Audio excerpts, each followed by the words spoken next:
লাউ আনজালনা হাযাল কুরআন আলা জাবাল, নবী গো, আমি কোরআন শরীফ যদি পাহাড়ের উপরে নাজিল করতাম, লারাআইতাহু খাশিআন মুতাসাদ্দিআন মিন খাশিয়াতিল্লাহ,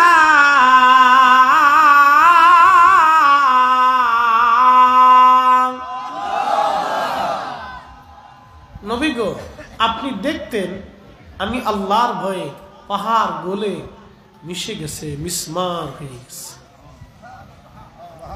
কার ভয়ে? কেন? কোরআন নাজিল করলে। তাহলে বলেন এই কোরআনের ওজন কত? যেই ওজন পাহাড় সহ্য করতে পারে না, সেই ওজনটা আল্লাহ তার হাবিবের কালবের মধ্যে নাজিল করছে। তাহলে কালবের শক্তি কত? জোরে বলেন, কালবের শক্তি কত? একসাথে বলবেন আল্লাহু আকবার। তো যিনি ওই কাল ধরে রেখেছিলেন তার বডির ভিতরে, তার বডির শক্তি কত?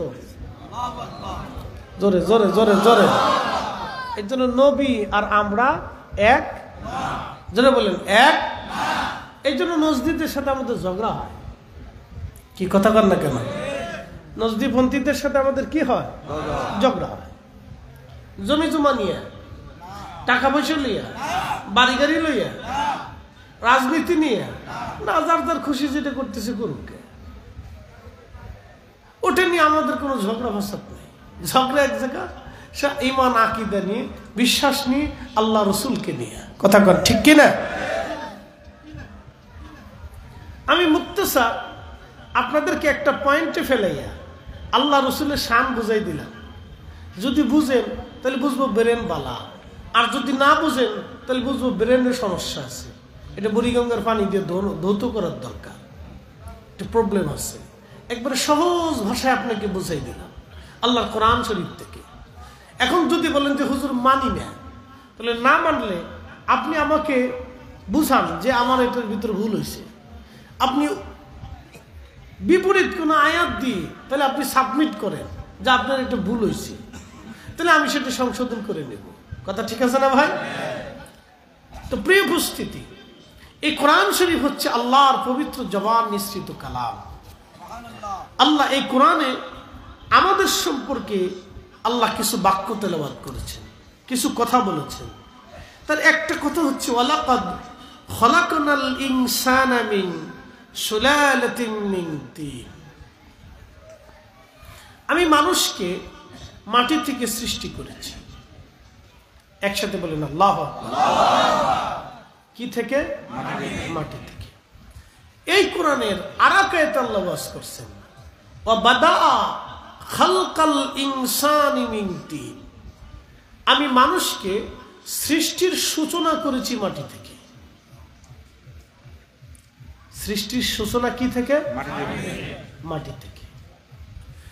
সাথে শুধু মাটি না, মাটির সাথে আগুন আছে, পানি আছে, বাতাস আছে। হুজুর গাউসে পাক রহমতুল্লাহ আলাইহি সিররুল আসরারের মধ্যে তিনি লিখছেন। হুজুর গাউসে পাককে তো চিনছেন? আচ্ছা, ওনার মতো ওলি মনে হয় বাংলাদেশে 2-4 জন সারা দুনিয়াতে চিন্তা করা যাবে। একসাথে বলেন, ওনারে আল্লাহ ওলি বানাইছে বলে বলে নাকি? না বুঝে বানাইছে? না মহাব্বত করে বানাইছে?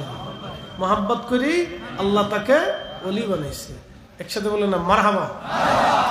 উনি লিখছেন মানুষ সৃষ্টির মূল উপাদান 4টে: আব, আতশ, খাক, বাদ। আগুন, পানি, মাটি, বাতাস। একসাথে কোন মারহাবা। আগুন, পানি, মাটি, বাতাস। কিন্তু মাটি থেকে সূচনা হয়েছে। মাটি থেকে কি হয়েছে? সূচনা হয়েছে। অ্যাডজাস্ট হলো 4টে: আগুন, পানি, মাটি, বাতাস। এই সমন্বয়ে আমাদের একটা বডি আল্লাহ তৈরি করছে।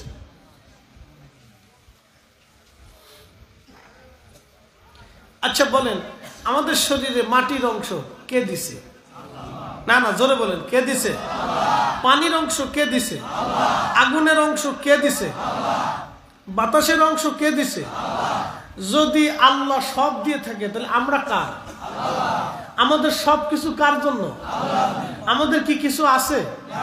জোরে বলেন, আছে কিছু? সব কার? সেজদা হবে কার? জিকির হবে কার? ইবাদত হবে কার? সহজ সূত্র বুঝে ফেলেছেন আপনি, আর ওয়াজ করা লাগতো না। একবার সহজ ভাষায় বুঝাইলাম, আমাদের সবকিছু কার? তাহলে অহংকার আছে আমাদের? গর্ব করার কিছু আছে? তাহলে গর্ব কে করবে? অহংকার কে করবে? এই জন্য মানুষ যখন অহংকারী হয়, 1000 বছর ইবাদত করলেও সে জান্নাত পায় না। বলে কি করে? বাইজিদ বুস্তামি রহমাতুল্লাহ আলাইহি রাস্তা দিয়ে হেঁটে যাইতেছে, কুত্তা আসতেছে, তো কুকুর দেখে বাইজিদ বুস্তামি রহমাতুল্লাহ আলাইহি জুব্বাটা টান দিয়ে সরাইলেন, যে কুত্তার গায়ে যদি লাগে তাহলে নাপাক লাগবে। কুকুরের জবান খুলে গেল, কুকুর ডাক দিয়ে বলতেছে, বাইজিদ তুমি আমাকে দেখে কাপড় সরাইলা, বাইজিদ রে আমার ভিতরেও নাপাক বাইরেও নাপাক, কিন্তু বাইজিদ আমার শরীর যদি ভিজা হয় তাহলে আমার বাইরে নাপাকি হয়, তোমার কাপড়ের সাথে যদি লাগে তাহলে কাপড় নাপাক হয়ে যাবে বাইজিদ। তবে বাইজিদ কাপড় যদি পানি দিয়ে ধোও তাহলে কাপড় পাক হয়ে যাবে। দেখছেন, কুত্তাও মাসালা কয়। মারহাবা কর। কুত্তারে এ বিদ্যা কেটে দিছে। হুজুর কোন কিতাবে পড়ছেন?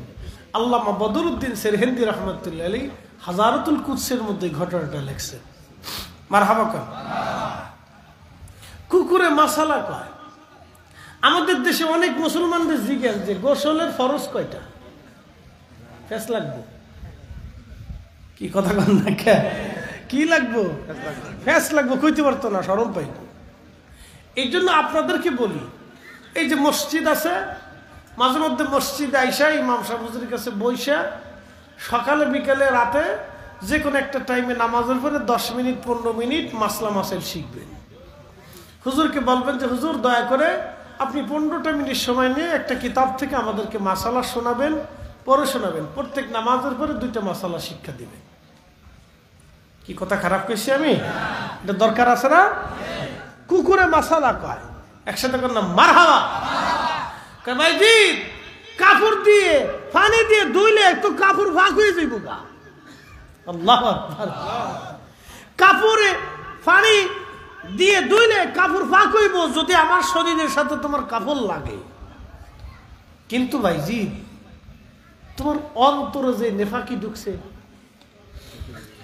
কালবের মধ্যে যে ময়লা ঢুকছে, অহংকারের, হিংসার, রিয়ার যে ময়লা অন্তরের ভিতরে ঢুকছে, বাইজিদ পৃথিবীর কোন সাগরের পানি দিয়ে তুমি এই ময়লা ধৌত করবা বলো তো? জোরে জোরে জোরে জোরে। কাপড়ে ময়লা লাগলে কি করা যায়? ধোয়া যায়। কিন্তু অন্তরের ভিতরে যখন ময়লা ঢুকলো তখন ধুবেন কি দিয়ে? বাইজিদ বুস্তামির কুত্তায় ডাক দেখে, বাইজিদ কোন মহাসাগরের পানি দিয়া তুমি ওই কাল ধৌত করবা বলো? দেখছেন নি ওয়াজ? মনোযোগ দেন। আমাদের ভিতরে অহংকার আছে না? তার মানে এটার ভিতরে নাপাক ঢুকছে। হিংসা আছে না? এটার ভিতরে কি ঢুকছে? নাপাক ঢুকছে। রিয়া আছে না? এটার ভিতরে কি ঢুকছে? নাপাক ঢুকছে। বাইজিদ বুস্তামির কুকুরে ডাক দেখে, তোমার ভিতরে যে নাপাক ঢুকছে কোন সাগরের পানি দিয়ে ধৌত করবা?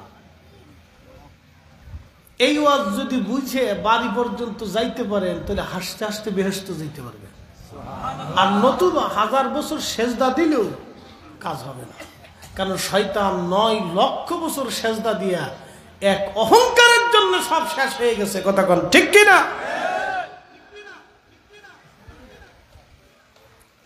প্রিয় উপস্থিতি, পাশের মানুষ ভালো হইলে মনের ভিতরে হিংসা লাগে। ছেলেটা বিদেশ গেল, লক্ষ লক্ষ টাকা কামাই করে, বড় হিংসা লাগে। বিদেশ যাবে, আপনার কাছে টাকা চাইলো, টাকা দেন না, হিংসা লাগে। ও যদি বিদেশ যায় পয়সাওয়ালা হবে। পাশের লোকটা ব্যবসা করে, দোকানদার, আপনি চিন্তা করলেন ওর দোকানের কারণে আমার ব্যবসা নষ্ট হয়ে গেছে, হিংসা করে। কারো জমিনে ধান হইছে, ধান বেশি হইল, ধান হইলেও পাশের জমিওয়ালা চিন্তা করে আমারটা ধান হইল না, হিংসা করে।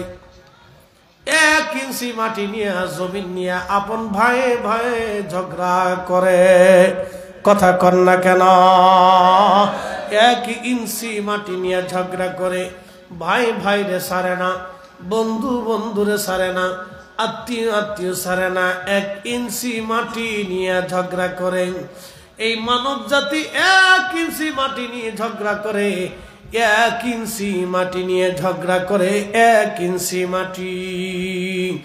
আমার রব আমার আল্লাহ বলেন, বান্দারে তোমাদেরকে মাটি থেকে সৃষ্টি করলাম।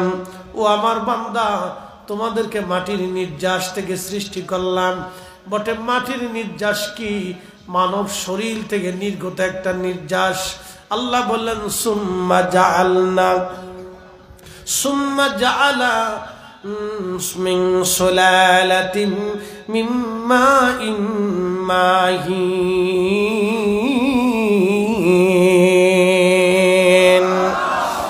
মানব শরীরের নির্গত নির্যাস পানি থেকে আমার রব আমার আল্লাহ মানবের শরীর থেকে বের করে নিলেন ধাবমান পানি। এই পানিটাকে আমার রব আমার আল্লাহ বলতেছেন, শোনো, আমি এই পানিটাকে সুম্মা অতঃপর জাআলনাহু নুতফাতান ফি করারিম মাকিন। 4 রঙের মশলা দিয়া যে কইরাছে তোর গঠন, 4 রঙের মশলা দিয়া। আগুন, পানি, মাটি, বাতাস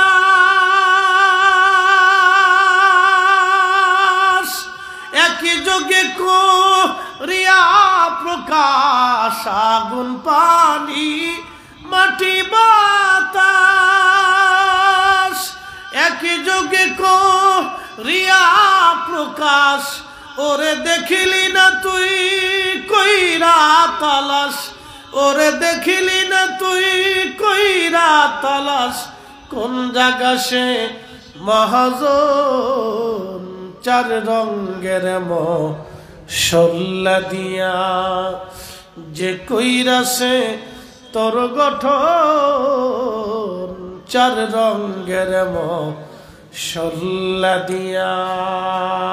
আল্লাহুম্মা সাল্লি আলা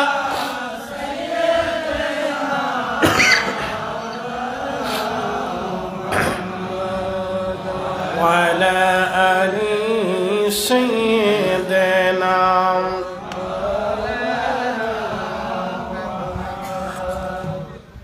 বুঝতে কি কোনো অসুবিধা? কোরআন শরীফ আল্লাহ বললেন, সুম্মা জাআলনাহু নুতফাতান, ওই নির্গত পানি নুতফা, ফি কারারিম মাকিন, জরায়ু যেটাকে বলা হয়, আরবিতে বলে ফি কারারিম মাকিন, সেবজন, নিরাপদ আধারে আমার আল্লাহ পাক রেখে দিলেন। এমন একটা নিরাপদ জায়গা রাখলেন, একেবারে সেফ জোন, একেবারে নিরাপদ স্থানে আমার আল্লাহ জায়গা জমা করে দিলেন। একবার জোরে বলা যাবে কি আল্লাহু আকবার? নারা চিৎকার মেরে বলেন আল্লাহু আকবার। এখন প্রশ্ন করে, ওই নিরাপদ আধারে ফি কারারিম মাকিনের জোরের ভিতরে আমার এই বডিটাকে তৈরি করার জন্য আমার বাবা এবং মায়ের নির্গত নির্যাস নুতফা, এই পানিটাকে আমার আল্লাহ যখন মায়ের রেহেমের ভিতরে জমা করলেন, এরপরে এই পানিটাকে আল্লাহ রিফাইন করলেন। একাধারে 40 দিন পর্যন্ত আল্লাহ রিফাইন করলেন। 40 দিন রিফাইন করার পরে এই পানিটা গোশতের রক্তের টুকরা হয়ে গেল। এই কোরআনে আল্লাহ বললেন খলাকাল ইনসানা মিন আলাক, আমি মানুষ বানাইছি রক্তপিণ্ড থেকে। ওই সেই রক্তপিণ্ড আল্লাহ তৈরি করলেন। আগে ছিল পানি, তারপরে হলো রক্ত। 40 দিন পর্যন্ত আল্লাহ রিফাইন করলেন। যখন আল্লাহ রিফাইন করলেন তখন কি দুনিয়ার বিজ্ঞানীর মাধ্যম দিয়ে রিফাইন হলো না, আল্লাহ করলো। আচ্ছা, আপনাদেরকে আরেকটু প্রশ্ন করি, জবাব দিবেন, ভালো করে শুনবেন। ওই যে পানিটা যখন রিফাইন হলো তখন রিফাইন করার সময় কি আমার আল্লাহ জরায়ু বিজ্ঞানী ডাক্তারকে আল্লাহ ডাক দিছিল? কোন গাইনি বিশেষজ্ঞ ডাক্তার মহিলা ডাক্তারকে গাই নাই, জরায়ুর আমার আল্লাহ এই জরায়ের ভিতরে ফি কারারিম মাকিনের ভিতরে আল্লাহ এই পানিটাকে কি রিফাইন করলেন না? আমার আল্লাহ নিজে এই পানিটাকে রিফাইন করলেন। একবার জোরে বলা যাবে কি মারহাবা? তাহলে বলেন আমাদের রব কে? আমাদের রব আল্লাহ। সাজদা দেব আল্লাহকে, জিকির হবে আল্লাহর, আইন মানবো আল্লাহর। আহা, কথাগুলি বুঝে যাবেন। যেটা আপনারা তাফসীর শুনতে চেয়েছেন, কোরআন শরীফ থেকে আপনাদের জীবনের তাফসীর শোনাই দিয়ে যায়, আপনাদের জীবনের উপরে তাফসীর আজ আপনাদেরকে শোনাই দিয়ে যায়। আল্লাহ আমাদের তৌফিক দান করুন, জোরে বলেন আমিন। বাচ্চাটা সন্তান আসার আগে ডাক্তারের কাছে আপনি অনেক বহু পুরুষ আছে এই দেশে, বহু মানব আছে, বহু মানুষ আছে 20 বছর ধরে কোনো সন্তান হয় না। আসেনি? জোরে বলেন। জোর হয় না কেন? সন্তান দেয় কে? বানায় কে? আমাদেরকে দিছে কে? একসাথে বলেন আল্লাহু আকবার। কখনো তোমাকে যদি ভুলি, হেদায়েতের আলো জেনে নিয় কষ্টুলি। কখনো তোমাকে যদি ভুলি, হেদায়েতের আলো জেনে নিয় কষ্টুলি। ঠাই দিও প্রিয়তম অগমহিয়ান, তুমি রহমান, তুমি মেহেরবান। অন্ধ গাহে না শুধু তোমারি গুণগান, অন্ধ গাহে না শুধু তোমারি গুণগান। বুঝেও বুঝে না তবু শান, তুমি রহমান, তুমি মেহেরবান। আল্লাহুম্মা সাল্লি আহা জবান খুলে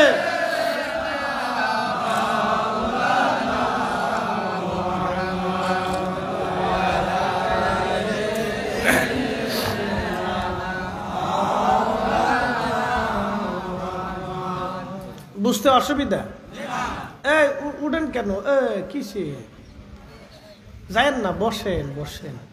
জীবনে কদ্দূর পালাবেন? কবর থেকে পালানোর কোন সুযোগ টুযোগ আছে? এরপরের আয়াতে আসতেছে, আল্লাহ বলতেছে বান্দারে তোরে এইভাবে বানাইছি।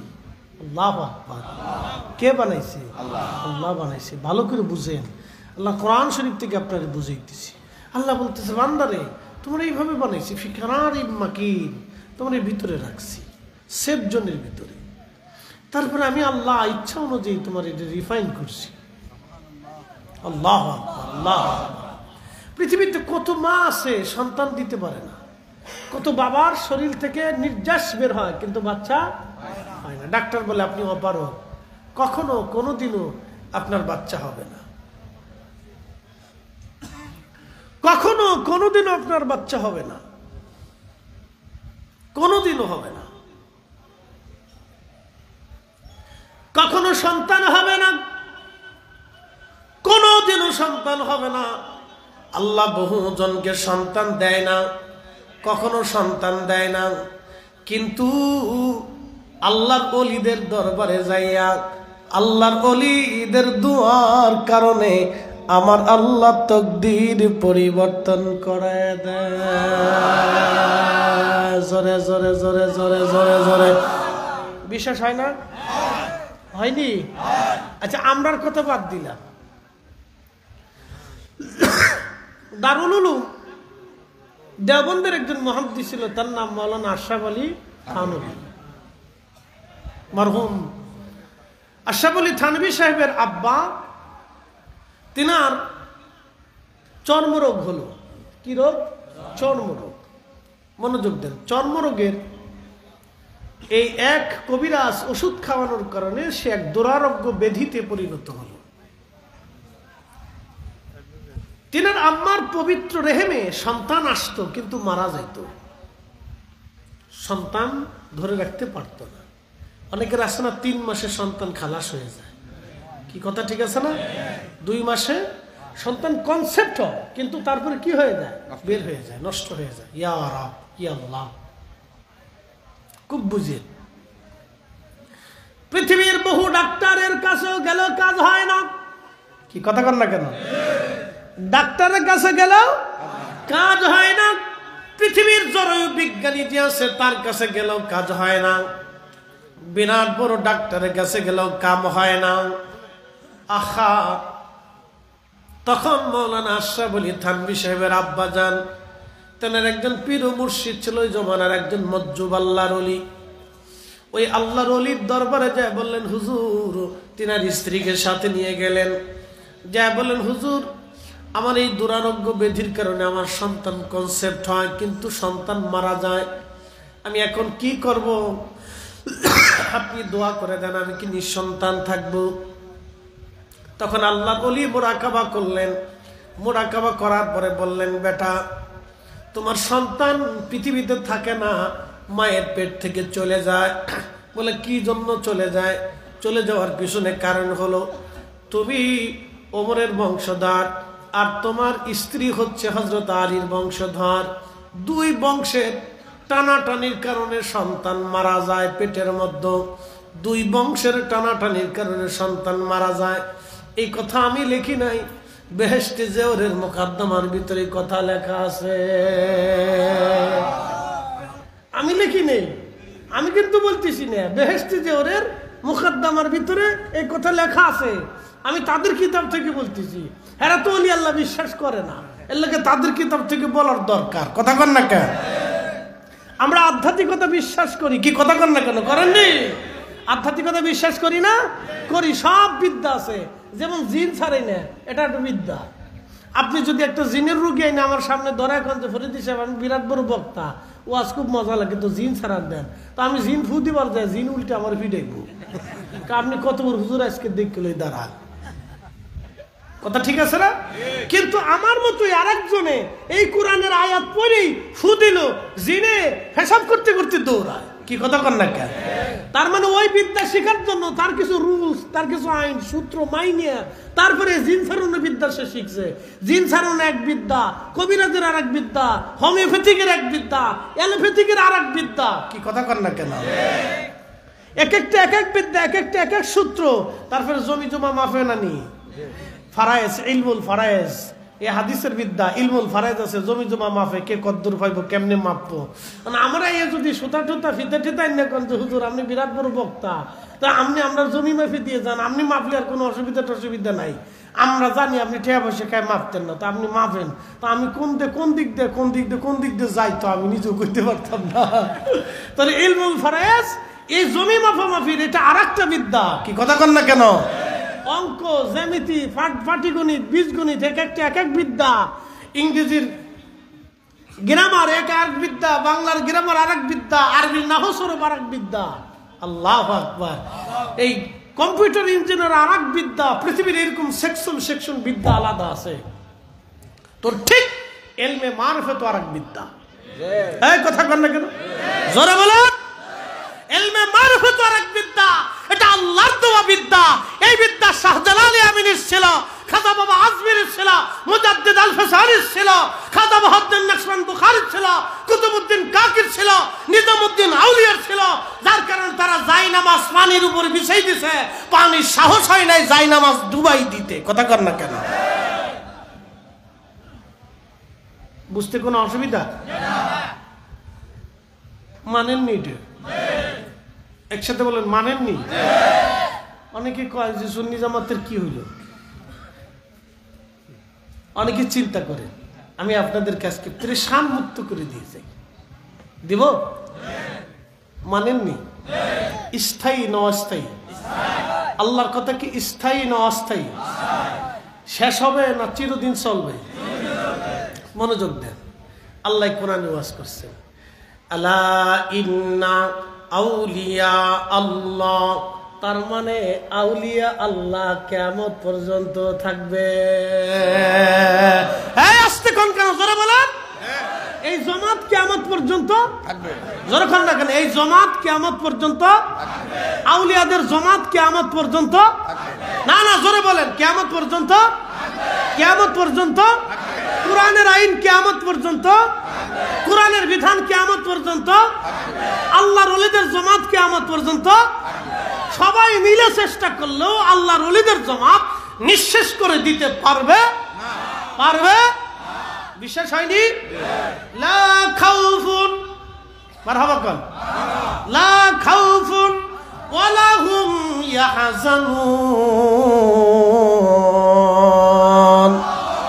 ভয় নাই চিন্তা নাই। জোরে বলেন, ভয় নাই চিন্তা নাই। কথা কার? আল্লাহ। স্থায়ী না অস্থায়ী? তাহলে বোঝা গেল এই জামাতের কোনো ভয় নাই, এই জামাতের কোনো শেষ নাই, এই জামাতের কোনো ক্ষয়। কে কইছে? আল্লাহ। কে কইছে? আল্লাহ। কে কইছে? তার মানে আহলে সুন্নাত ওয়াল জামাত এমন এক জামাত, এটা ওলিদের জামাত, এটা কিয়ামত পর্যন্ত এই জামাত জিন্দা থাকবে। কথা কর না কেন? ভয় কাটছে নি? টেনশন নাই, ভয় কাটা গেছে। চিন্তা মুক্ত থাকেন, যে আরামসে একটা ঘুম দিবেন। তবে হ্যাঁ, গাজা শেষ হয়ে গেছে না? ফিলিস্তিনের গাজা ইসরায়েল বোমা মেরে মেরে কি করে দিছে? শেষ করে দিছে। আপনাদের কষ্ট হচ্ছে না? অনেক বড় ব্যথা লাগতেছে না? অনেক কষ্ট হচ্ছে, তাই না? অনেকে ঘুমাইতে পারেনি, অনেকে কষ্টে ব্যথা কাঁদতেছে। কথা ঠিক আছে না? যাদের বেশি মহব্বত বেশি, তারা কি সহ্য করতে পারতেছে না, যেটা মেনে নিতে পারতেছে না। তবে একটা সুসংবাদ শুনে যান আজকে আপনাদের আমার কাছ থেকে, আবার ফিরে আসবে, আবার জিন্দা হবে। আল্লাহু আকবার। না না ভয় নাই। বিশ্বাস করেননি আপনারা? করেননি? হ্যাঁ বলতেছি, আবার কি হবে? কথা কর না কেন, আবার কি হবে? গাজা ছাড়া ফিলিস্তিন নাই। বলে হুজুর এটা কি করে বললেন? হ্যাঁ ইতিহাস শোনাই, গাজা ছাড়া ফিলিস্তিন নাই। আপনাদেরকে আরেকটু বুঝাই, আমাদের দেশে রোহিঙ্গাদেরকে জায়গা দিছিনি আমরা, ইসরায়েলিদেরকে ফিলিস্তিনের ওইরকম জায়গা দিছিল। আসলে ওই জমিন কিন্তু ইহুদিদের না, ওই জমিন ছিল ফিলিস্তিনিদের। আজকে মানচিত্রে ফিলিস্তিন নামক কোন রাষ্ট্র নাই, আছে? নাই। মানচিত্রে ফিলিস্তিন কোন রাষ্ট্র, কিন্তু জমিন ছিল ফিলিস্তিনিদের। একটা স্বাধীন দেশ ছিল, স্বাধীন রাষ্ট্র ছিল, আজকে পরাধীন হয়ে মানচিত্র থেকে মুছে যাচ্ছে। ইয়া আল্লাহ, এর চেয়ে বড় ব্যথা কি হতে পারে? এই স্বাধীনতার জন্য যারা এতদিন যুদ্ধ করছে তারা গাজার মুসলমান, কিন্তু বাইতুল আকসা অক্ষত না। বাইতুল আকসা অক্ষত কেমন বুঝাই? বাইতুল আকসা মসজিদ তিন ধর্মের মানুষের কাছে প্রিয়, বুঝেন? ওই মসজিদ কোনোদিন কেউ বোমা মারবে না। না, এটা পর চিন্তা করেন না যে বাইতুল আকসা মসজিদ ভেঙে দিবে, ওই চিন্তা করবেন না, এটা ভাঙবে না কেউ।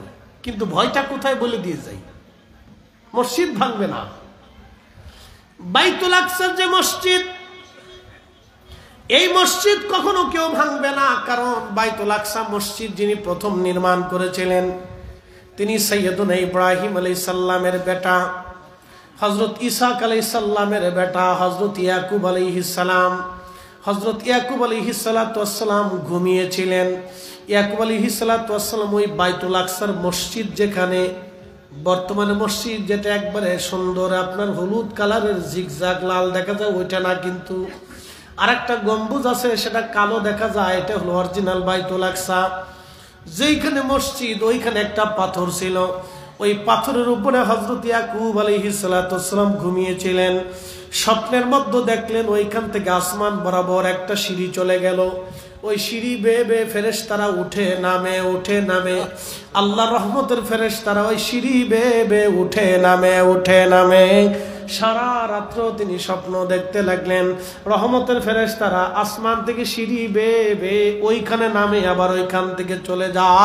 চিৎকার মেরে জোরে বলেন মারহাবা। হযরত ইয়াকুব আলাইহিস সালাতু ওয়াস সালাম স্বপ্ন দেখার পরে ঘুম থেকে উঠে বলেন, ইয়া রব, যদি কোনোদিন আমি আমার দেশে ফিরে আসি, তাহলে যেখানে আপনি আমার স্বপ্ন দেখাইলেন, নবুয়াত দিলেন, এই পাথর বরকতময় পাথর আল্লাহ, আমি এইখানেই একটা মসজিদ নির্মাণ করব। হযরত ইয়াকুব আলাইহিস সালাতু ওয়াস সালাম ওইখানে একটা মসজিদ বানিয়েছিলেন। আর হযরত ইয়াকুব আলাইহিস সালামের নামানুসারে ওনার বংশকে বলা হতো ইসরাইল। ওনার আরেকটা নাম ছিল ইসরাইল। ওনার বংশধরদেরকে বলা হতো বনি ইসরাইল।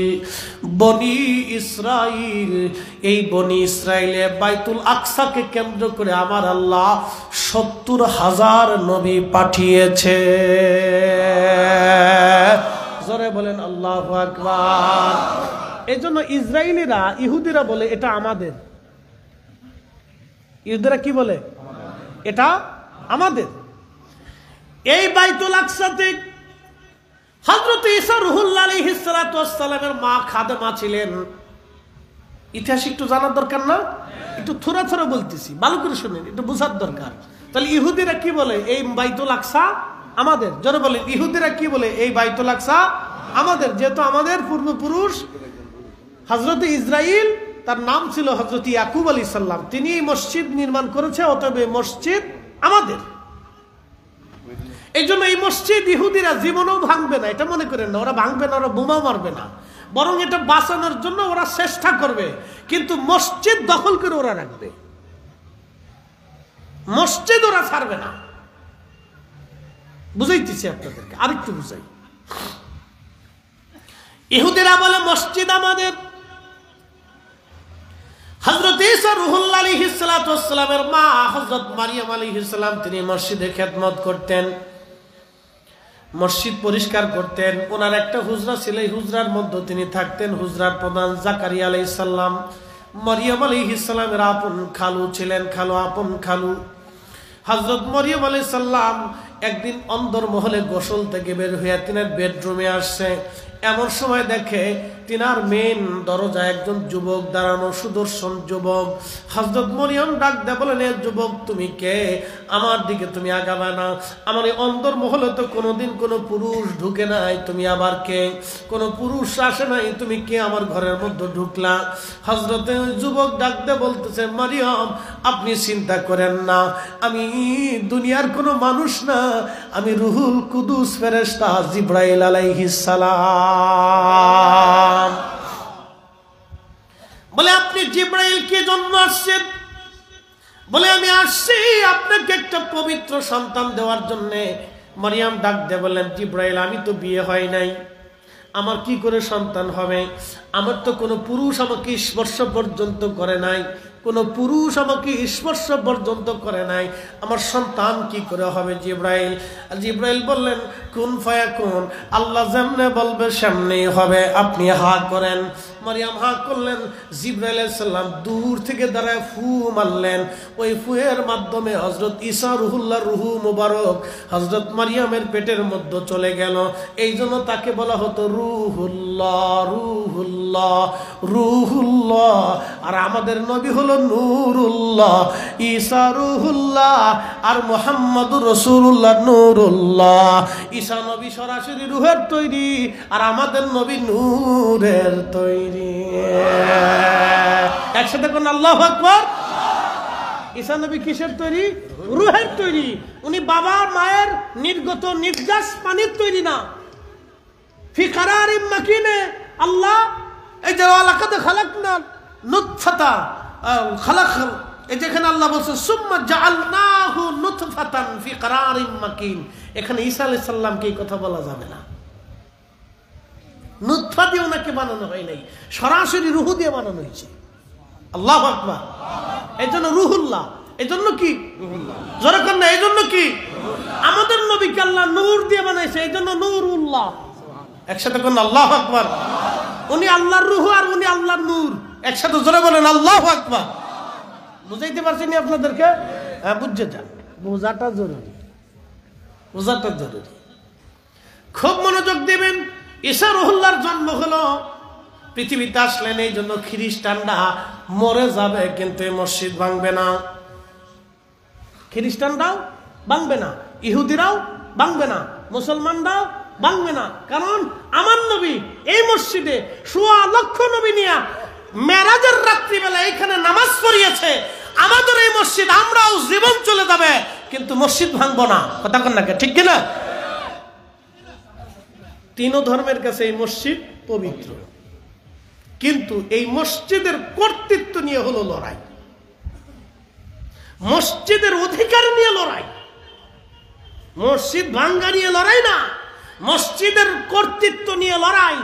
যেমন আপনাদের এখানে মসজিদ, উত্তর পাড়ার লোক বললো এই মসজিদের নিয়ন্ত্রণ আমরা নেব, দক্ষিণ পাড়ার লোক বললো আমরা নেব, তো দুই পাড়ার ভিতরে বিরাট যুদ্ধ।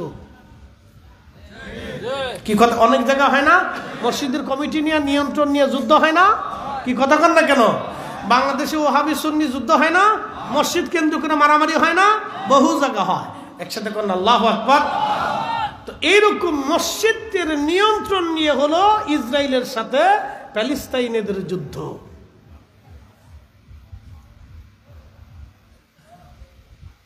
হাকিকত বুঝাই দিয়ে গেলাম। মূল যুদ্ধটা কি নিয়ে? বাইতুল আকসা ভাঙবে না জীবনে, কেউ ভাঙবে না, খ্রিস্টানরাও ভাঙবে না, ইহুদিরাও ভাঙবে না, মুসলমানরাও ভাঙবে না। বাইতুল আকসার জায়গা ঠিক থাকবে, কিন্তু এটা নিয়ন্ত্রণ নিয়ে হলো যুদ্ধ। ব্রিটিশরা ৭৫ বছর আগে এই ইহুদিদেরকে এইখানে বসাইল, চালাকি কইরা রোহিঙ্গাদের মতো বসাইয়া, তারপরে অস্ত্র দিল, শিক্ষা দিল, প্রশিক্ষণ দিল, জমি দিল। জমি ওরা আগে কিনলো, কিছু কিছু জমি কিনলো, টাকা পয়সা অনেক হয়েছে। ফিলিস্তিনেরা জমি বেচে, বেচতে বেচতে কিছু বেচলো, আরো কিছু জোর করে দখল করলো, পরে অস্ত্র শস্ত্র হইল, তারপরে একটা পার্লামেন্ট তৈরি করলো, চেয়ারম্যান মেম্বার হইল, ভোটাভুটি হইল, ওরা জনসংখ্যা বাড়লো, অস্ত্র শস্ত্র বাড়লো, লোক লস্কর বাড়লো, ফিলিস্তিনের অর্থনৈতিকভাবে দুর্বল হলো। জমি নিতে নিতে নিতে নিতে দখল করে নিতে নিতে নিতে নিতে ১০ লক্ষ ফিলিস্তিনের জায়গা জমি দখল করে নিয়ে আজকে সব দখল করে নিয়ে চলে গেছে। শুধু বাকি আছে ওয়েস্ট, পশ্চিম জোন, পশ্চিম তীর বলা হয়, যেই অংশটুকুন ফিলিস্তিন বাইতুল আকসাকে কেন্দ্র করে ওয়েস্ট জোন। এখানে মুসলমানদের সংখ্যা বেশি, এই অংশটা ইহুদিরা নিয়ন্ত্রণ করে। বাইতুল আকসা মসজিদ যদি আপনাকে দেখতে হয় তাহলে ইসরায়েলের পাসপোর্ট লাগবে। তার মানে আপনার কোনো অধিকার নাই, প্যালেস্তাইনিদের কোনো অধিকার নাই, মুসলমানদের কোনো কর্তৃত্ব এখানে নাই। এখন কর্তৃত্ব করে ইহুদি খ্রিস্টানরা। ইহুদিরা যা বলবে তাই হবে। যদি বলে মসজিদে ঢুকতে পারবেন তো ঢুকতে পারবেন, যদি বলে ঢুকতে পারবেন না তো ঢুকতে পারবেন না। তাদের পুলিশ, তাদের সেনাবাহিনী আপনাকে ঢুকতে দেবে না। তাহলে বলেন মুসলমানদের কোনো স্বাধীনতা আছে? ফিলিস্তিনিদের কোনো স্বাধীনতা আছে? এই স্বাধীনতার জন্য লড়াই করেছিল গাজার মুসলমান। এই গাজার মুসলমানদের কাজকে নিশ্চিহ্ন করে দেওয়া হয়েছে। তার অর্থ হলো গাজার মুসলমান যতদিন লড়াই করেছিল ততদিন মুসলমানের স্বপ্ন বেঁচে ছিল। গাজার মুসলমান যেদিন নিঃশেষ হয়ে গেল, মুসলমানদের আর এই মসজিদ নিয়ে এখন আর কোনো স্বপ্ন নাই। যদি সুলতান গাজী সালাউদ্দিন আইয়ুবীর জন্ম হয় তাহলে হয়তো ১০০ বছর পরে হলে এই মসজিদ আমাদের আল্লাহ দিলে দিতেও পারে। কথা বলেন ঠিক না বেঠে? তবে দেবে। তবে কি? কথা কর না কেন? তবে কি? জোরে বলেন, তবে কি? দেবে। তবে মুসলমানদের দখলে আসবে।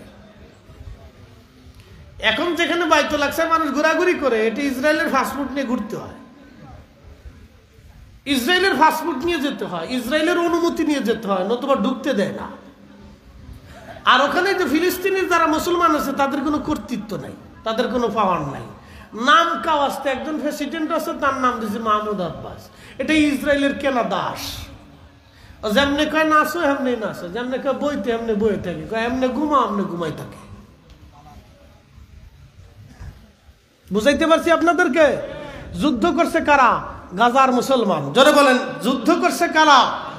না না, জোরে বলেন, যুদ্ধ করতেছে কারা? গাজার মুসলমান। কেন? বাইতুল আকসার জন্য। ওরা জানে এই জমিন আমাদের, মসজিদ আমাদের, এটা ইহুদিরা নিয়ন্ত্রণ করতে পারে না, ইহুদিদের হাতে যেতে পারে না। আপনার মসজিদ এসে যদি হিন্দুরা হিন্দুরা মাতুব্বারি করে, যদি বলে যে হিন্দুরা এসে যদি এলাকা দখল করে বলে আমরা মসজিদে ঢুকতে দিলে তোমরা ঢুকবা, ঢুকতে না দিলে তোমরা ঢুকবা না, নামাজ পড়তে দিলে তোমরা পড়বা, না পড়তে দিলে তোমরা পড়তে পারবা না, আপনি কি আঙ্গুল চুষবেন? কথা কন না কেন? না না একসাথে বলেন, আঙ্গুল চুষবেন? কখনোই না। আপনার মসজিদ আপনাকে দখল করতে হবে, আল্লাহর ঘর আপনার নিয়ন্ত্রণে আনতে হবে। বাইতুল আকসার নিয়ন্ত্রণের জন্য গাজার মুসলমান যুদ্ধ করতেছে, তারা জীবন দিয়েছে। যতদিন আল্লাহর আকাশে আমাদের জমিনে আমাদের জীবন থাকবে, ততদিন পর্যন্ত আমরা গাজার ফিলিস্তিনের মুজাহিদদের পক্ষে থাকবো। হাত উঁচা করে বলেন ঠিক না বেঠে? হুজুর আমাদের লড়াই কি? আমাদের লড়াই হচ্ছে ইসরায়েলের পণ্য আমরা শোবো না, কিনবো না, খাবো না। কি জোরে বলেন? রাজি আসেননি আপনারা? 1 নম্বরে কোকা কোলা, 2 নম্বরে ফান্টা, 3 নম্বরে নেসলে কোম্পানি যা আছে কিচ্ছু খাবেন, এটা ইসরায়েলের প্রোডাক্ট। 7 আপ, স্প্রাইট এগুলো খাবেন না। বিয়ে বাড়িতে খুব ঢক করে কিনে এনে খায়, বিয়ে বাড়িতে খুব ঢক করে কিনে এনে খায়, মজা করে খায়, মাস্তি করে খায়। ওটা কিনে এনে খাবেন, আপনার ফিলিস্তিনি ভাইকে গুলি করলেন। তার মানে গাজা শেষ, মানে ফিলিস্তিনিদের স্বাধীনতা আপাতত স্তব্ধ হয়ে গেল। কিন্তু শুনে রাখেন, মুসলমানদের বিজয় হবে। ইসরায়েল নামক কোন রাষ্ট্র মানচিত্র থেকে থাকবে না, এটা মুছে যাবে। বিশ্বাস হয় না? কি হয়নি? আজ থেকে বহু বছর আগে সুলতান গাজী সালাউদ্দিন আইয়ুবী রাহিমাহুল্লাহ, সুলতান গাজী সালাউদ্দিন আইয়ুবী রাহিমা এই মসজিদ দখল করেছিলেন। তার আগে 100 বছর পর্যন্ত খ্রিস্টানরা এই মসজিদ দখল করে রেখেছিল। কত বছর? 100 বছর পর্যন্ত। তখনও মধ্যপ্রাচ্যের যারা আমির ওমরা ছিল তারা বেঈমানি করত। বর্তমানে মধ্যপ্রাচ্যের যত আমির আছে বেঈমানি করছে। কি কথা কর না কেন? Kuwait, Qatar, Dubai, Bahrain, Jordan, Syria, Lebanon, Libya, Tunisia, Algeria, মিশর, সৌদি আরব, কোন দেশে বাদ নাই, ইরাক, ইরান, সব দেশ বেঈমানি করছে। আসতে বলেন কেন? জোরে বলেন। সব দেশ বেঈমানি করে নাই? যদি ওরা বেঈমানি না করে একসাথে যুদ্ধ করতো, ইসরায়েলের বাপের ক্ষমতা আছে এই মসজিদ দখল করে রাখতে? করে নাই। 75 বছর ধরে তিলে তিলে তিলে তিলে। আচ্ছা ধরেন 100 বছর পরে যদি রোহিঙ্গারা বাংলাদেশ দখল করে আপনার পিঠায় বের করে দেয় তো কেমন লাগবে?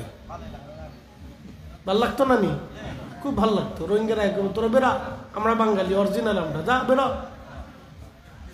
তো কেমন লাগবে? খুব ভালো লাগবে। তো ওই রকমই ফিলিস্তিনিদের অবস্থা হয়েছে আজকে। তাই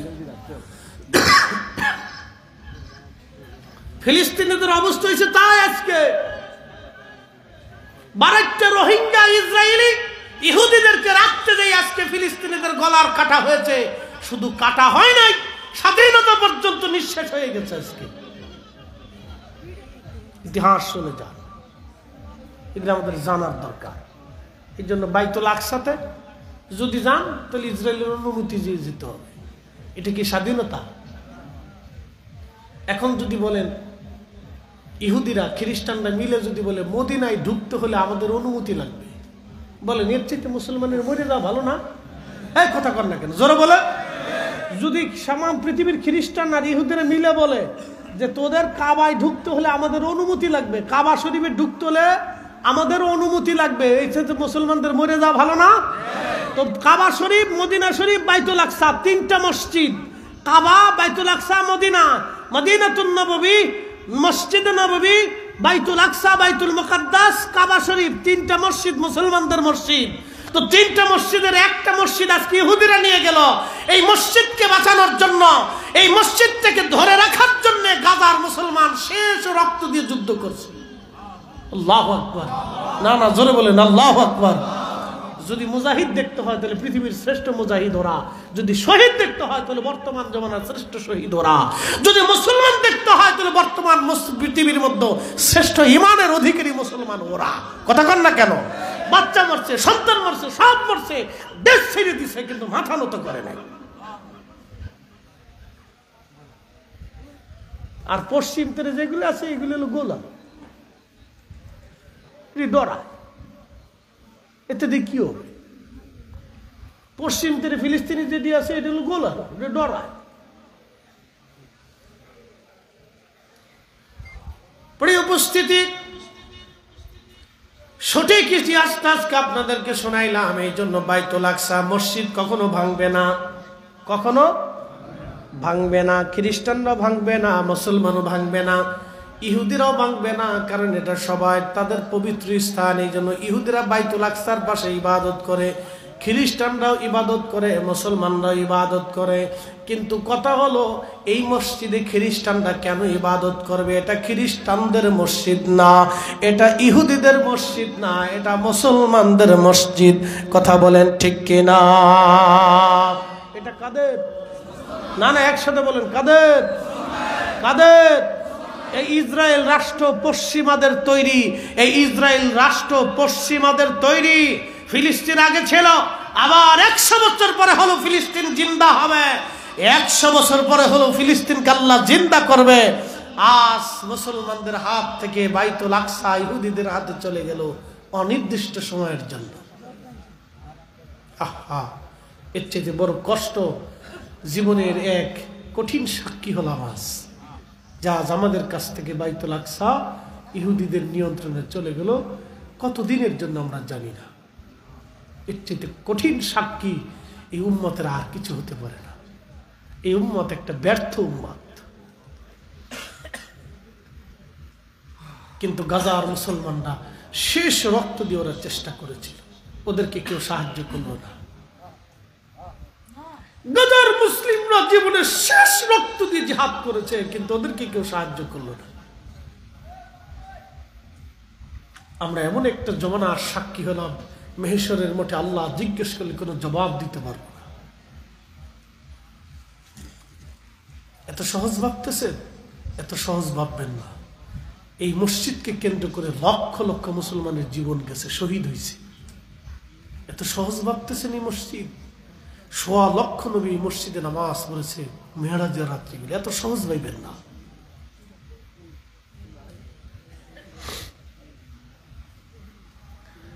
প্রিয় উপস্থিতি হাজিরিন, আমি বাইতুল আকসা নিয়ে আপনাদের সামনে একটা নীতি দীর্ঘ আলোচনা শোনাইলাম। প্রিয় ভাই আমার, ইতিহাস জানার প্রয়োজন। আসলে ইসরায়েল নামক কোন রাষ্ট্র ছিল না, এটা পশ্চিমাদের তৈরি করা একটা রাষ্ট্র।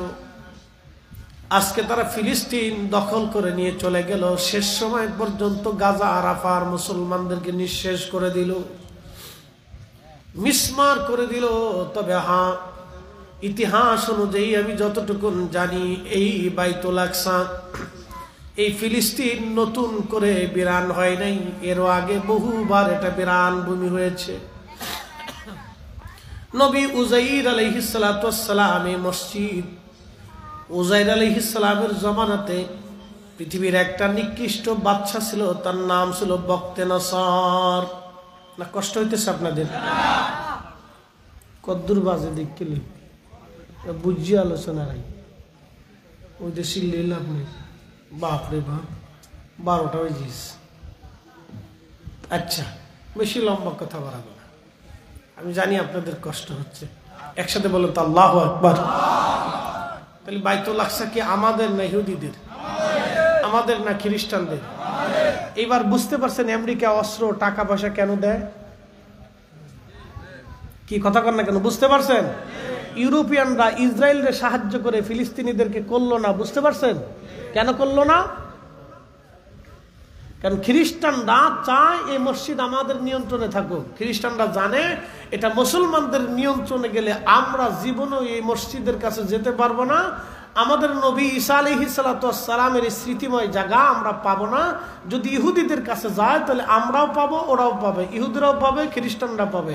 এই জন্য খ্রিস্টান আর ইহুদি দুই জাতি একসাথে মিলে তিলে তিলে 75 বছরের পরিকল্পনা নিয়ে বাইতুল আকসা ওরা নিয়ন্ত্রণে নিয়ে চলে গেল। আর আপনি মুখ দিয়ে আঙ্গুল চুষে চুষে এখন কলা খাবেন। 75 বছরের পরিকল্পনা করে ধীরে ধীরে ধীরে ধীরে বাইতুল আকসা ওরা নিয়ে চলে গেল। গাজার শেষ রক্তবিন্দু দিয়ে যারা যুদ্ধ করলো তারা শহীদ হয়ে গেছে। তাদের শেষ মাটিটুকুন পর্যন্ত তারা বোমা মেরে ধূলিসাৎ করে দিছে। শেষ ঘরটা পর্যন্ত তারা বোমা মেরে মিসমার করে দিয়েছে।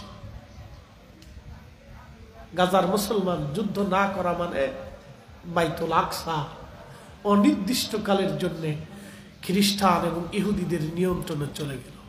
মুসলমানদেরকে নামাজ পড়তে দেবে যদি তাদের ইচ্ছা হয়, মুসলমানরা এখানে ঢুকতে পারবে যদি তাদের ইচ্ছা হয়। হয়তো 10 বছর পরে বলতেও পারে তোমরা 3 দিন মসজিদে ঢুকতে পারবা না, জুমা পড়তে পারবা না, ঈদ উল ফিতর পড়তে পারবা না, বলতে পারে, কিচ্ছু করার নেই। কে যুদ্ধ করতে যাবে? যারা যোদ্ধা জাতি ছিল তাদেরকে এই উম্মত বেঈমানি করে শেষ করে দিছে। যদি তাদের পাশে দাঁড়াইতো অস্ত্র শস্ত্র নিয়ে শক্তি দিয়ে, তাহলে সেই যোদ্ধা জাতিরা টিকে থাকতো।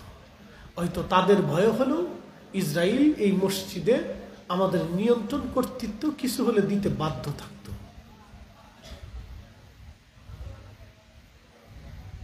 এটা একটা নির্মম ইতিহাস। আমরা আমাদের এই পিরিয়ডে আমাদের জীবনে এক কঠিন ইতিহাসের সাক্ষী হলাম, যে সাক্ষীটা আমাদের জীবনের সবচেয়ে বড় ব্যর্থতা। এই উম্মতের আমির উমরাদের বেঈমানির ফসল এটা। এই উম্মতের আমির উমরাদের চরম বেঈমানির ফসল এটা। এই উম্মতের অনেক বড় ফসল এটা।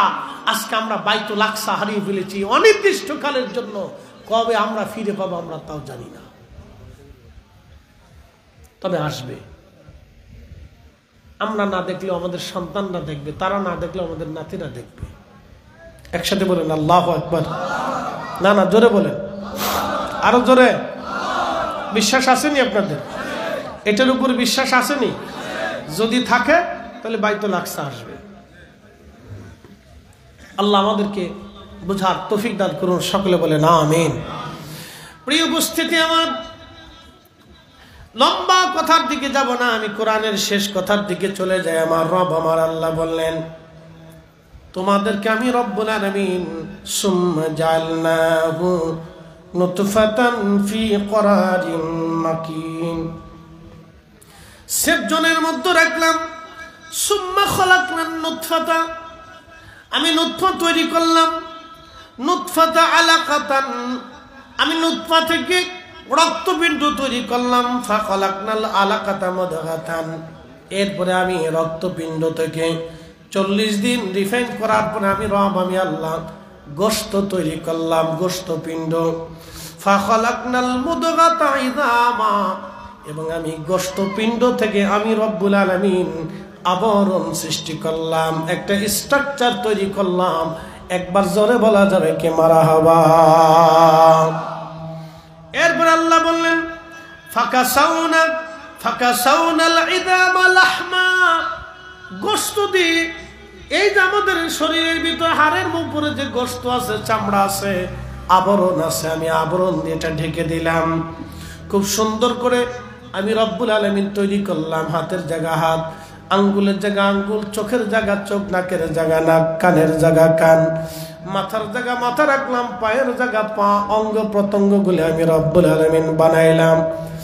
যা যা প্রয়োজন ছিল আমি রব্বুল আলামিন সব তোমাদেরকে দিলাম।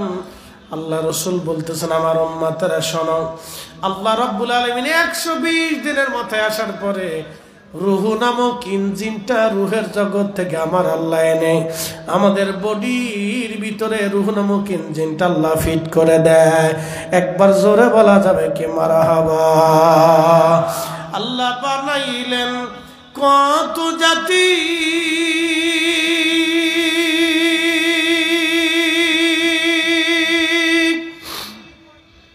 হইল না তোর প্রেম প্রীতি। আল্লাহ বানাইলেন কত জাতি, হইল না তোর প্রেম প্রীতি। অবশেষে মানুষ বানায় প্রেমের কারণে, প্রেমের ডোরি বান্ধরে মদিনার শনে। আহা, প্রেমের ডোরি বান্ধরে দিনার শনে।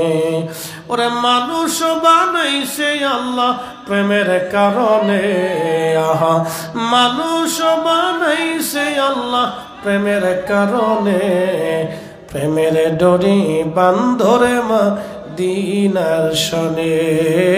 আল্লাহুম্মা সাল্লি আলা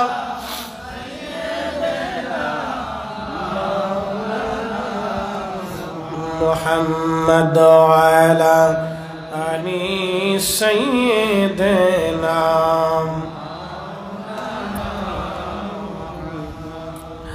আমার রব আমার আল্লাহ রূহ নামক ইঞ্জিন জিবরাইল দিয়ে ফুঁকিয়ে দিলেন। রূহ নামক ইঞ্জিনটা যখন আমার রব আমার আল্লাহ ফুঁকাই দিলেন, তখন আল্লাহ জিবরাইলকে বললেন, জিবরাইল 4টা জিনিস আমার বান্দার নামে বরাদ্দ করে দাও। কয়টা? একসাথে বলেন, কয়টা? এই শুনে যান 4টে কি কি, এটা আমাদের জানার দরকার। জিবরাইল 4টে জিনিস আমার উম্মতের জন্য, বান্দার জন্য বরাদ্দ করে দাও, নির্দিষ্ট করে দাও, লিখে দাও তার তাকদীরে। 1 নাম্বার, সে কতদিন পর্যন্ত বেঁচে থাকবে, কতদিন পর্যন্ত সে পৃথিবীতে বেঁচে থাকবে লিখে দাও। কতদিন পর্যন্ত পৃথিবীতে বেঁচে থাকবে জিবরাইল তুমি লিখে দাও। জিবরাইল আলাইহিস সালাম লিখে দেয় কতদিন, কত মিনিট, কত সেকেন্ড, কত ঘন্টা, কোন জায়গা, কোন স্থানে, কোন অবস্থায় সে মারা যাবে। জিবরাইল আলাইহিস সালাতু ওয়াস সালাম সেটা লিখে দেয়। একবার জোরে বলা যাবে কি আল্লাহু আকবার? আমাদের নিয়ন্ত্রণে না আল্লাহ। আমাদের এই জীবন আমাদের নিয়ন্ত্রণে নেই, এটা আল্লাহর নিয়ন্ত্রণে। এটা আল্লাহর নিয়ন্ত্রণে, আমাদের নিয়ন্ত্রণে জীবন না, এটা আল্লাহর নিয়ন্ত্রণে, আল্লাহর নিয়ন্ত্রণে, আল্লাহর নিয়ন্ত্রণে। আল্লাহ রাব্বুল আলামিন বললেন, জিবরাইল 2 নাম্বারটা লিখে দাও। আমার বান্দা কি পরিমাণে রিজিক পাবে, রিজিক খাবে, তা লিখে দাও। এই জন্য দেখবেন হাজার হাজার কোটি টাকা থাকলেও ভালো খাওয়া যায় না। আবার এমনও ব্যক্তি আছে অর্থ উপার্জন তেমন না, কিন্তু আল্লাহ ভালো ভালো খাবার তারে খাওয়ায়। এটার নাম উত্তম রিজিক, উত্তম রিজিক, ভালো রিজিক, ভালো রিজিক, হালাল রিজিক, হালাল রিজিক, হালাল রিজিক। জিবরাইল তুমি লিখে দাও আমার বান্দা কি পরিমাণে কি খাবে, তুমি আমার বান্দার জন্য রিজিক লিখে দাও। জিবরাইল আলাইহিস সালাম লিখে দেয়। 3 নাম্বার, আমার আল্লাহ বলেন, জিবরাইল আর একটা জিনিস লিখে দাও, আমার বান্দা কি পরিমাণে ইজ্জতওয়ালা হবে, আমার বান্দার জন্য তুমি সেটা লিখে দাও।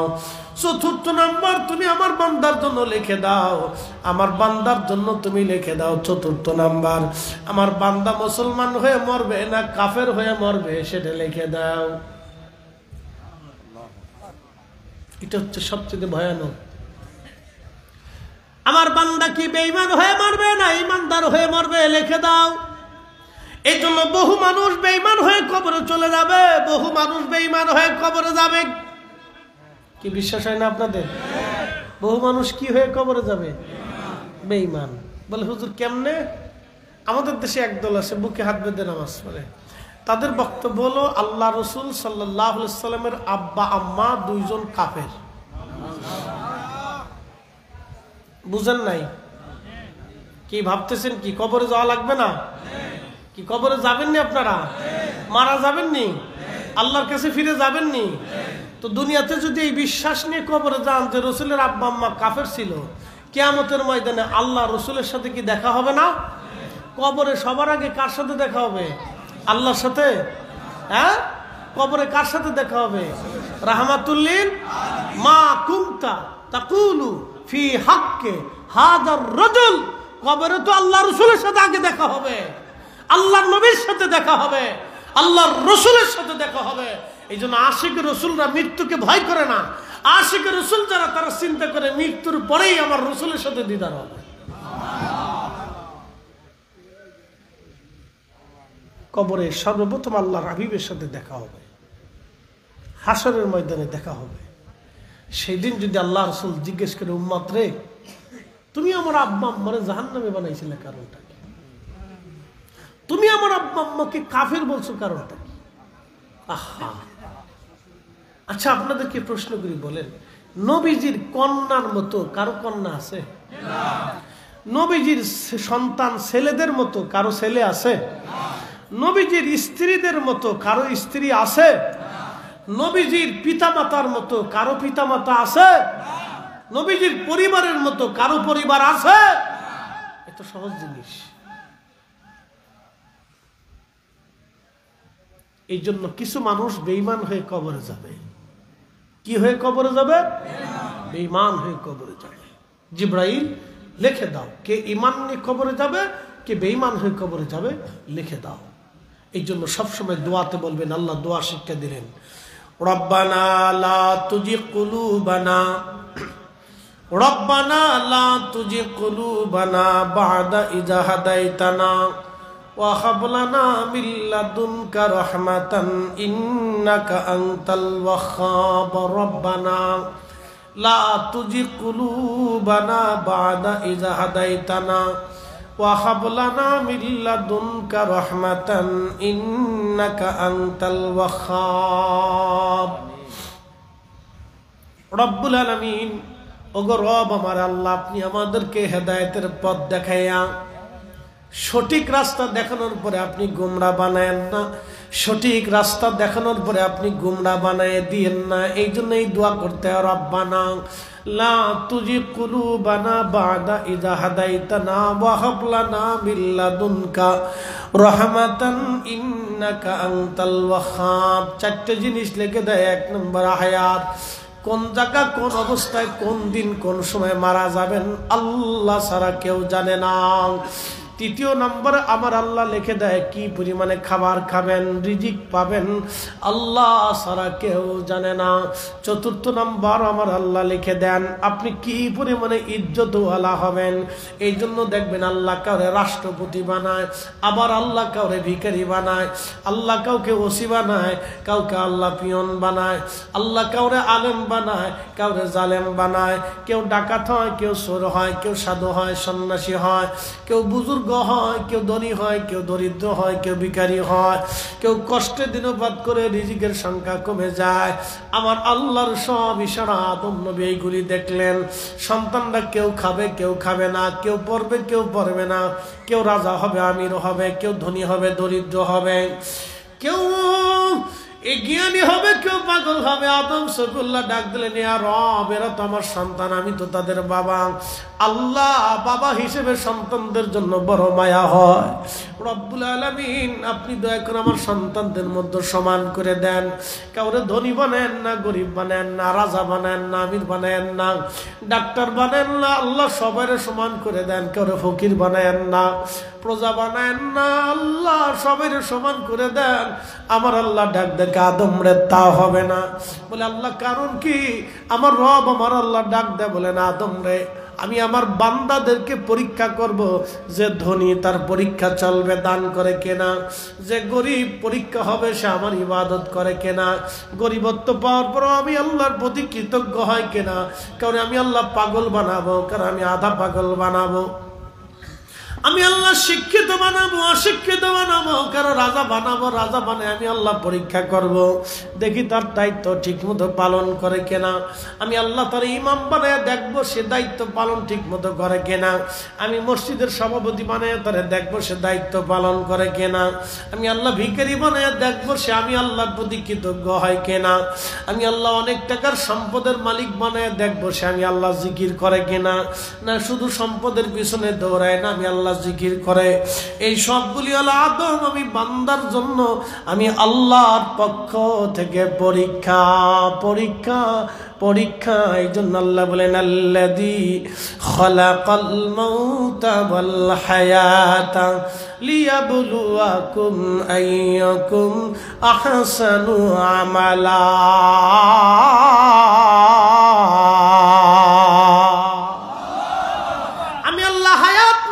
সৃষ্টি করে দিয়েছি পরীক্ষা করার জন্য।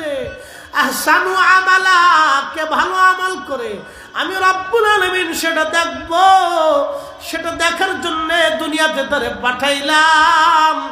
বাইতুল আকসার গাজার মুসলমান ছিল আমাদের জন্য পরীক্ষা, কিন্তু আমরা পরীক্ষায় পাস করতে পারি নাই। কথা কন না কেন, ঠিক কিনা? সেই দিন যদি আল্লাহ জিজ্ঞেস করে হাসরের মাঠে, এ আমার পৃথিবীর মুসলমানেরা, আমার বান্দারা, ছোট্ট একটা গাজার অধিবাসীরা, মাত্র 2 লক্ষ মুসলমানের একটা ছোট্ট এলাকা, কাফেরদের সাথে 75 বছর ধরে জিহাদ করলো, তোমরা কেন তাদের সঙ্গী হলে না? কোন জবাব হবে না। আপনি কল্পনা করতে পারবেন 200 কোটি মুসলমান যেখানে সাহস করে নাই, সেখানে মাত্র 2 লক্ষ মুসলমান যুদ্ধ করে গেছে। আহা, কি কঠিন বাস্তবতা! আপনি কল্পনা করতে পারবেন 200 কোটি মুসলমান সাহস করে নাই, পৃথিবীর বড় বড় আমির উমরারা সাহস করে নাই, আল্লাহর ঘর বাইতুল আকসার জন্য যেই মসজিদে 1.25 লক্ষ নবী নিয়ে আল্লাহ রাসূল নামাজ পড়িয়েছে, সেই মসজিদের কর্তৃত্বের জন্য, সেই মসজিদের স্বাধীনতার জন্য, সেই মসজিদের পবিত্রতার জন্য মাত্র কয়েক মুসলিমাই মুসলমান জিহাদ করতে করতে শেষ রক্তবিন্দু দিয়ে তারা শহীদ হয়ে তারা প্রমাণ করে দিয়েছে, হে মুসলিম জাতি, আমরা মিথ্যার কাছে মাথা নত করি নাই। আমার সন্তান শহীদ করেছি, আমার স্ত্রী শহীদ করেছি, আমার পরিবার শহীদ করে দিয়েছি, আমি নিজে শহীদ হয়েছি, কিন্তু কাফেরের কাছে মাথা নত করি নাই, নিকৃষ্ট জীব ইহুদিদের কাছে মাথা নত করি নাই। আমরা আল্লাহর ঘরের জন্য শেষ রক্তবিন্দু দিয়ে আমরা জিহাদ করেছি, কিন্তু তোমরা আমাদের সাথে বেঈমানি করেছো।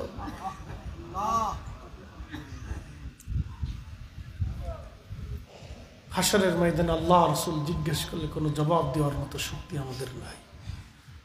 যদি আল্লাহ ক্ষমা না করে, বলার কোনো ভাষা নাই, আপনাদেরকে বোঝানোর মতো কোনো ভাষা আমার নাই। আমরা নিরুপায়। অনেক শক্তি আর অর্থ, জনবল, সৈন্যবাহিনী, বিরাট অস্ত্র শস্ত্র থাকার পরও মুসলমান সাহস পায় নাই।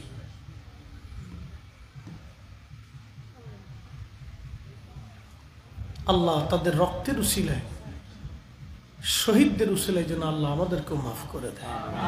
আল্লাহুম্মা আমিন। আমাদের তো কি নিরুপায়, কিছু করার আছে? আমরা নিরুপায় হয়ে আছি, আমরা নিরুপায় হয়ে আছি। আল্লাহ আমাদেরকে মাফ করে দিক। বলেন, কাবা শরীফ যদি কাফেররা দখল করে নিয়ে যায় কেমন লাগবে আপনার বুকে? বাইতুল আকসা, বাইতুল্লাহ, মসজিদে নববী, 3টা মসজিদ মুসলমানদের প্রাণ কেন্দ্র ছিল, একটা চলে গেল।